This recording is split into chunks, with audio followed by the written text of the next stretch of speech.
السلام علیکم۔ کراچی میں روزے داروں کے لیے نئی مصیبت آ ٹپکی، شہری ہوشیار۔ شہر کائی نے رمضان کی پہلی سحری پر گیس غائب رہی، شہری پریشان، کئی نے بغیر سحری روزہ رکھا۔ کیا آپ حالات حاضرہ سے آگاہی حاصل کرنا چاہتے ہیں؟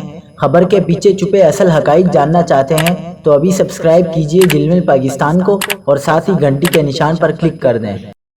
آپ کو بتاتے چلیں کہ SSGC نے ماہ رمضان سے قبل کراچی کے شہریوں کو خوشخبری سناتے ہوئے رمضان المبارک میں سحر اور افطار کے اوقات میں گیس کی فراہمی بحال رکھنے کا اعلان اور شیڈول جاری کیا تھا، لیکن پہلے روزے کی سحری کے موقع پر ہی اس پر عمل نہ ہو سکا۔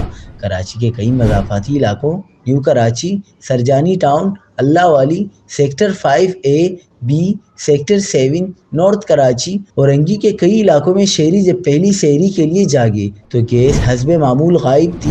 عوام کی بڑی اکثریت روٹیوں اور پراٹھوں کی خریداری کے لیے ہوٹلوں پر پہنچ گئی اور وہاں بھی طویل قطاریں لگ گئیں۔